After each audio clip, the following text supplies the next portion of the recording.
Hi, everyone. Welcome to our event today. We call our event, what do we call it, Anja? Agile HR, what's in it for me? And interestingly, we are swapping roles today. So I do have my co-host with me today, Anja. And if you have followed our previous YouTube video or our podcast, whichever you watched or listened, that was me who was interviewing Anja. And today we are switching roles where Anja would be doing the interview and pretty much asking me anything and everything about my Agile HR journey. And I'm curious what comes up. So with that very short intro or context, Anja, I'm going to leave it to you to drive the whole show forward. Thank you so much, Sarika. And you said you're curious, but I'm curious to see what has your journey been. And thank you so much for availing you and sharing your lessons with us. So the first question, Sarika, that I have, it links back to your title. I think you'd call yourself a change hacker.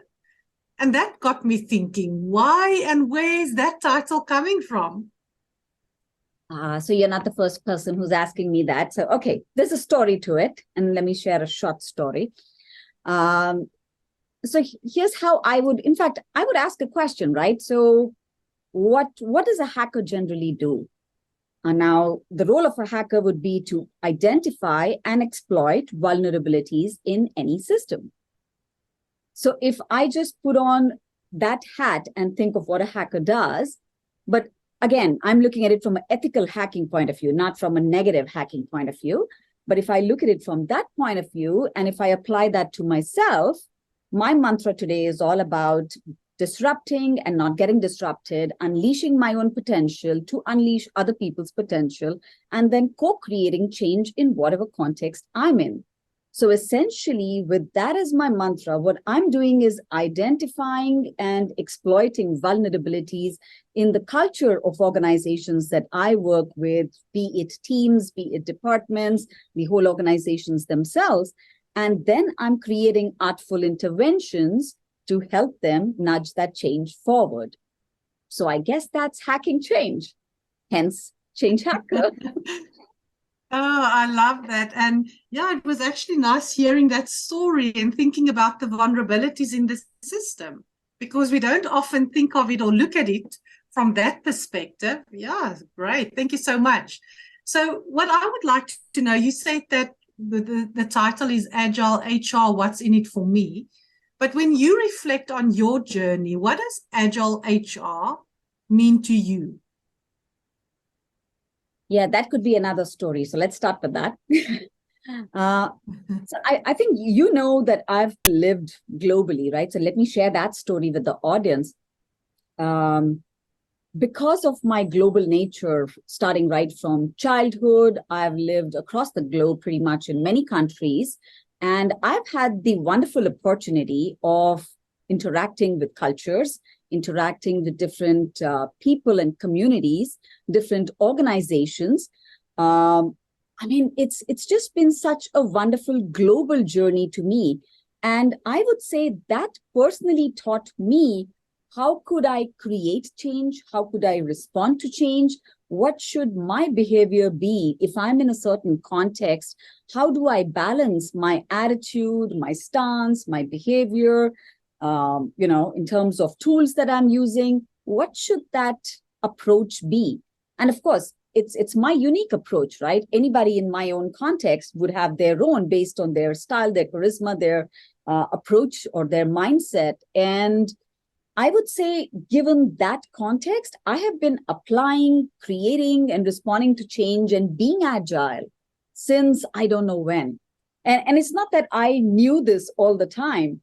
In fact, it was an interview with Jason Little where I was actually thinking, and I was like, "Oh, Jason, I think I've been a change agent since childhood. It doesn't feel new to me." And yeah, it's just that you realize a lot of these things as you progress, and when you reflect back and start introspecting, that comes out. Now, with that as a context, I would say, Anja, if we look at the whole agile or even the Agile HR context, we put customer at the center, right? And everything really revolves around customer priorities and the feedback and the inputs and the requirements that we are getting from the customer, but driven everything through customer priorities. And how do we do that? We do that in shorter iterations, in increments, inspecting, adapting with feedback at any point in time with the customer. So if that's what Agile is, and if I just put that in the HR context, so for me, it would have two perspectives. One would be for the HR team themselves to look within their own department and then see how can we create and respond to change in a more agile manner than we do today. And then for the HR to also look externally, that would be the second perspective. And when I say externally, it would be towards the rest of the organization and their vendors and their potential candidates, because these are all their customers. So how can they create and respond to change with the rest of the organization in a more agile manner? Of course, underneath all of that lies, how can you have a more agile mindset, a growth mindset, and all of that. But in a nutshell, I would say these would be my two perspectives for HR to look inward and for HR to look out externally to the rest of the organization. Yeah, absolutely. I like that. And you know what comes to mind when you shared your story about, living globally in different cultures and sometimes being agile and adaptive and not necessarily knowing what it's called. And I wonder if some HR teams sometimes also find that they are using some of the agile principles and they don't necessarily know that it's called. So yeah, that's an interesting link there for me that I have never thought about before. But Sarika, seeing that you've worked in so many different countries with so many different cultures and teams, what are some of the challenges that you have faced in bringing agility into HR teams or perhaps into the HR journey? That's a tough question, right? I'm literally, while you were talking about the rest of it, I was prioritizing which one do I want to pick up first. So there could be many. I'll just say what top maybe 2 or 3 come to my mind. And let's evolve that conversation with that. And I would actually say, okay, do I want to say, Agile is only for IT and not for me in HR as the most primary one? And I think we talked about that over another conversation too. But here's what I want to do. I think that's a very common one that I would face probably everywhere. I'll probably take this other one, which I feel right now is too pressing because even yesterday, I just heard that from an HR team. And I would put co-creation as a highlight for that. I think a lot of people misinterpret the word co-creation to start with, because co-creation is co-creating something along with the people who are impacted by change, right? So you and I know we talk about these principles, we implement these, right, in our day-to-day context with leadership teams and others. But here's what this HR team comes and tells me, well, we've co-created this whole change with the senior management, and now we have to drive it downward. I'm like, and how is that co-creation? So that's the whole piece. And I think the resolution to that after a number of conversations, the resolution to that was more like, let's shift how we look at co-creation itself, right? How can we help move you from thinking just top down to thinking co-creation with the people impacted by that change? How can we think of co-creation as one-way comms to co-creation being a two-way comms? How can we shift the mindset from co-creation being something that is looked at just as doing change to people? And more importantly, that's not what it is. It is doing change with the people impacted by the change. So a lot of these aspects of co-creation is what we've been talking about. And I personally feel that's a very pressing thing, because if we don't co-create change, and not just in the HR context, I mean, today you and I are talking about the HR context. I've seen this or heard this from marketing, from sales. it's the same thing. And that's when we run to, hey, how do we get buy-in from the customers, that we're working with? Well, if you co-create, you don't really need buy-in because people have already walked that 50% with you. And maybe your change is not perfect in the first place. It never is. We have to inspect and adapt, right? So I would say co-creation is one of the top challenges that I've been seeing also in very recent times. It's not just from what I've seen in my journey, but I'll give that a pause before I move on to the next challenge. Did you want to say something?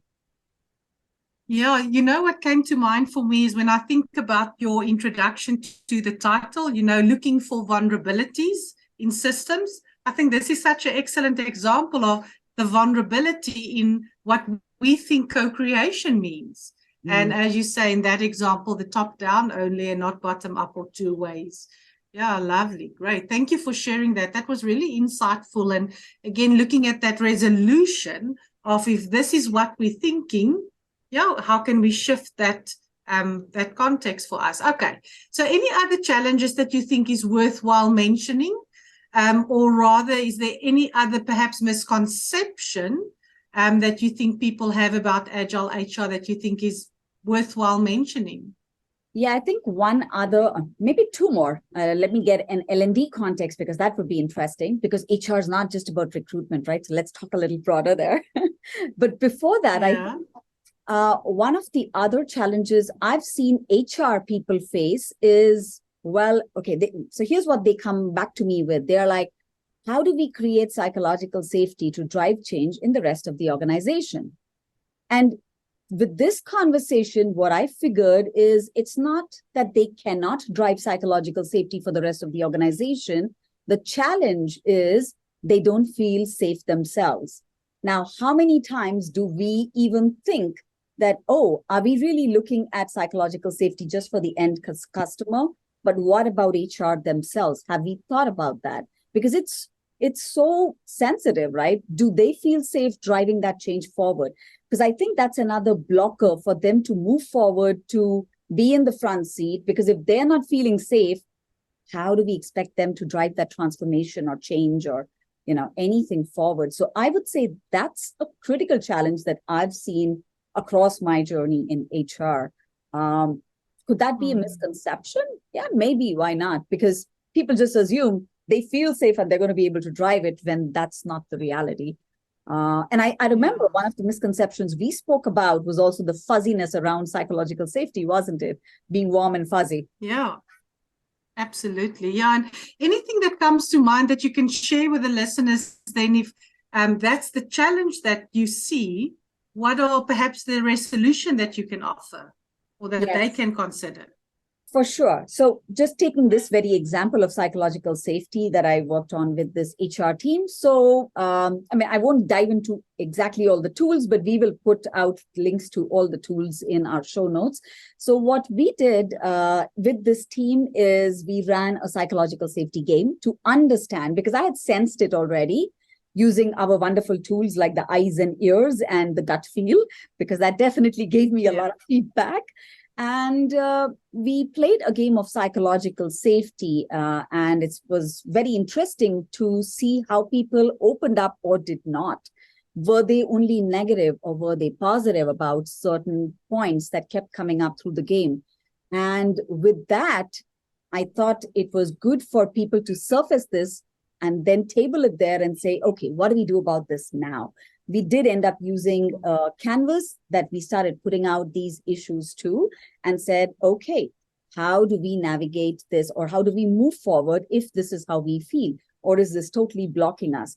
And then we started taking some actions. We all together came up with some experiments with a very experimental mindset, which was also not present. And we had to kind of, develop that overnight. Not really, but yeah, you know how it goes, because you want people to move forward, and then I had to nudge people to even come up with those experiments. And then when they did and they started executing it, I thought that ended up, with some momentum, and that led them to, okay, this is how it'll work. This is how we are feeling now, and this is how we might feel after a week or two. So we did short experiments in shorter intervals of time, move forward with that. And I would say it took us 3 or 4 month journey for them to feel better from where they started. I wouldn't say they were there yet, but yeah, you are as safe as you can feel at some point in time. The trust was high. They felt much more safer, and they were ready to do better things. At the same time, working on themselves. Like I said, it's two perspectives, right? It's not just for them to work across outside customers that they have, but also for them to work within themselves, their own teams. Because if they don't feel safe, how are they going to drive that change forward? So I would say that would be a resolution, but I'm happy to give you another example, if you like, on the co-creation piece too. And that would be something like, this was just last year, one of the HR teams that I was working with, they were creating a policy. And obviously they came back with the feedback that, oh, everybody's pushing back on this new policy that we've created. And you know how that goes. And I was like, well, why did you have to roll it out to the whole organization without co-creating it or even experimenting it with a small team? They were like, yeah, but we've co-created it with the top management, right? They love the policy. And I was like, again, and then we talked about co-creation. We did some experiments for them to understand what co-creation meant.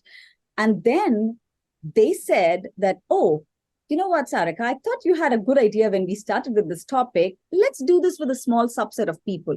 And they created their own subset of people. They rolled out the policy only to that subset, which was obviously a part of the organization from all different levels, different departments.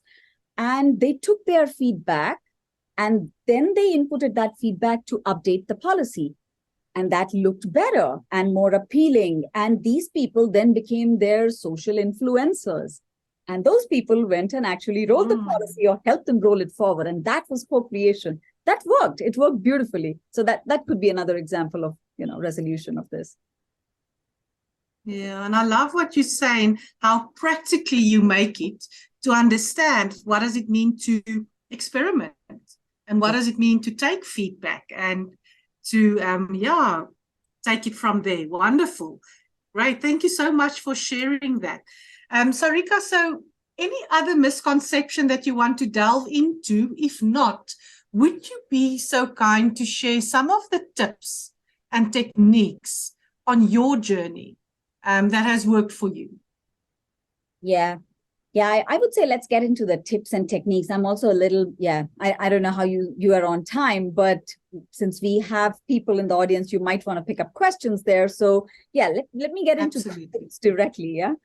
I would have a lot of tips. Let me pick some. So I think the first tip that I would give any HR team specifically is to visualize their work, because it is information radiation over information refrigeration. That's like my favorite mantra in terms of visualization. It works beautifully. It has never failed me in any part of my life. And it's not that you have to radiate everything. Yeah, you don't have to start to radiate. Sorry. Did you want to say something, Anja? Yeah, I just want to interrupt you there. Yes, please. So on my side, Sarika, the connectivity was bad. And I'm just afraid that the people missed what you've shared just now. So do you mind just repeating that again? What's your first tip? For sure. So my very first tip would be radiate information and not refrigerate it. So it's all about visualization, put as much out there that you can. And I'm not saying put salaries and everything out there. That's not radiation. You don't need that to be radiated. You can keep that in where it needs to be, but your processes, where are you stuck? It's so easy to figure out once you radiate your process. And then even decide, do you even need to work over those certain set of things that you're working on? Or who's working on what? Where are you bottlenecked? So tip number one, radiate as much information that you can based on where you are, which leads me to a second tip. Start where you are. Don't try and find a new starting point based on a framework or a process or a method. You are where you are. You want to start improving something. You want to be more agile than what you are today. Start from where you are, and you don't have to find a new starting point. A third tip could be do periodic retrospectives. And when I say periodic, I'm very clear. Don't go more than 1 to 4 weeks, because after 4 weeks. In fact, my personal suggestion is 1 to 2 weeks, but not more than 4 at any point in time, because the more such points you find for feedback, reflection, it allows you to improve better, improve yourself, your ways of working, improve the whole system better. So that would be point number 3. Let me see. What else? Yeah. Tip number 4, see how you can balance your stance with the kind of tools and techniques that you choose, because your behavior and your attitude is going to impact everything that you do in the change, in the transformation, being more agile.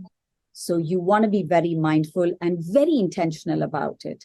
It's not a silver bullet. Nobody except for yourself can do that. So that would be tip number 4. Let's see. Tip number 5. Build an experimentation mindset. I don't want to go with growth mindset. That's still very big because it takes time to build that. But start with an experimentation mindset. That definitely allows you to understand tip number 6, which is your approach to agility is going to be by being agile. There is no straight road. It is, you're going to inspect and adapt curves and whatever else. So that for me would be tip number 6. And let's say we'll stop at tip number 7, which is keep your approach very simple to being agile, but also be very congruent with whatever you do. Because that, I think, is very important to oneself. So yeah, maybe just that. I mean, I can go on. I know. I'm smiling because that's exactly what's going through my mind. It's such a rich conversation. Thank you so much for sharing so many of these tips and techniques that's working for you.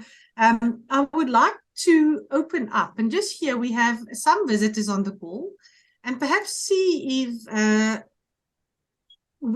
know that you currently on a short break walking around. I don't know if you want to unmute and ask something or when, if you want to, perhaps if there's anything that comes to mind now that you've listened to what Sarika has shared that you would like to ask her, please make use of this opportunity.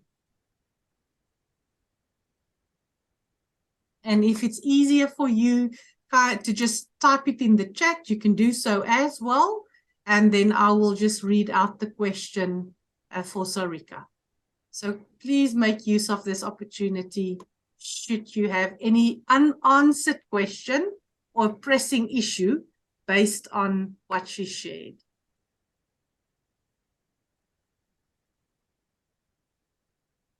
And if you're talking, you are on mute. I can't hear you. So just let you know. Hey, Sarika, it seems as if there's nothing coming through at this point. And you've mentioned about the time. So, I don't have any questions at this moment. Thank you for asking. Great. Thank you, May. Lovely that you interacted. Appreciate that. Awesome. Yeah. So, Sarika, perhaps just in closing then, when we think of the interview today, thinking of Agile HR, what's in it for me? Any last thoughts that you would like to leave the listeners with? Okay. Yeah, maybe because I already said that as my last tip. And for me, being congruent personally is very, very important. So I think I'm going to repeat that particular point. No matter what approach you take, be congruent. And of course, maybe add yet again that all of us have it in us to create and respond to change. I think we just need to be courageous to come out there and do what needs to be done. So it's not that only XYZ people can do it. We all can, and we all do. We just don't realize it. When we do introspect, when we reflect back, there's always something that comes up. So I think 2 things, maybe be congruent with whatever approach you take. And what did I say? Be courageous. Yeah, that courageous part. And I mean, that courageous part is also actually building trust, because if you're courageous, you actually give permission for other people to do the same. So lovely. So Sarika, thank you so much for your time. I have to say, I thoroughly enjoyed your interview. I think what I'm taking away is that whole practicality of the experimentation. And I mean, even though I know the concept, I know the principles, that's the part that stood out for me. So yeah, what I want to do is just wish you the best in the next week where you're hacking, change for your customers. Thank you so much for your time here today and sharing your pieces of wisdom with us. Thank you so much, Anja. I think you definitely made me go down the memory lane with the questions, especially when I was thinking of tips and techniques. I was like, I think I can just go on. I need to get to stop somewhere. And that was really nice of you to do that. So thank you again. And as a closing for this particular event, I will thank Anja, my co-host, for taking on the lead on this show and this event. And this was awesome. And for all our listeners, sorry, Anja, do you want to say something? Yeah, so I just want to see, Sarika, we've just got a few more joining, Kimberly and Wilhelm. I don't know if it might be perhaps of the time that they had the time, differently, because it's now at the end of the interview. Kimberly, you don't even have to apologize. We have trouble with, connectivity. We have recorded the interview. So Sarika will share the link, and you're more than welcome just to go and have a listen to the interview. Sarika gave very, very practical tips and tools and lessons on this whole Agile HR. But it's lovely to see you and Wilhelm. So perhaps before we end, I don't know, Sarika, are you good for time that I can give them the opportunity to see if there's any specific questions, Wilhelm or Kimberly, that you have? So yeah, let's make use of that time and see if you want to pose any specific question to Sarika at this point. Remember, the whole topic is about Agile HR, what's in it for me. So yeah, the floor is open. You can almost ask anything. Unmute yourself and ask. Otherwise, just type in the chat box and I will ask Sarika the question. Okay, thank you. Hi, everyone. I just want to know, based on your experience, how has it been getting HR leaders to change their mindset and be able to take Agile into their environment and to take their processes and do it in an Agile way? So that's multiple questions, but my nutshell answers there, Kimberly, would be, it's not been easy. And no, it doesn't happen overnight. My answers would be no, no, no. But does it happen? So yes, my answer would be sure. It does happen. It takes a while because there is no prescription and there is no silver bullet. So like I was sharing a bit earlier, so I start where the leaders are at, right? So I obviously don't want to give them a starting point and I have to meet them where they are and just start from there. So it really depends on the context, on where they are stuck. And then for me to pragmatically help co-design an approach, because if I design an approach and give it to them, they don't own it. So co-designing or co-creation would allow them to own that approach. That's the benefit of co-creation, true co-creation. And with them co-owning that approach, they would be more keen to execute on that approach. And that's how they would make that change happen in themselves and others around them. Even motivate each other to make that happen. So would they then be more agile? Sure, they would. But it does take time. For some, it's 3 months. For some, it's a month. For some, it's 3 years. But it takes the time it takes because we're just human and not robots. I would actually just capture that with, these comments. But I'm not sure. You can tell me if that helps you. Yes, that's fine. Thank you. Right. Thank you so much, Kimberly, for asking that question. And I think why I love the question that you've asked, Kimberly, is simply because when we talk about Agile, it really starts with that mindset. Yeah. And is definitely mentioning, we can't force people to change. You're absolutely correct. And Wilhelm, just checking if there's anything from your side while we have our change hacker as our interview me today. What would you like to ask? Let's just see if there's anything from your side.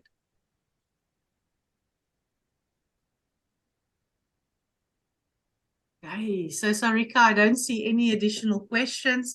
So then just once again from my side, thank you so much for sharing your insights and your wisdom. But not that. What I liked was the practicality of the things that you gave us today. So thank you so much. Thank you. You're welcome. Thank you. Awesome. So just for the benefit of everybody, once again, yeah, the link to the video will be on my YouTube channel at the latest by Monday morning, if not by Sunday already. And yep, it'll also be on the podcast channels. If you are more on a listening thing, then sure, it'll also be available on Perspectives of Change. Yeah. So hope to see you all in yet another video, chat, or a podcast. Thank you again, Anja. This was an immense Thank you, guys. Yeah, thank you so much, everyone, for joining. We're looking forward to engaging with you in future again. Goodbye. Bye.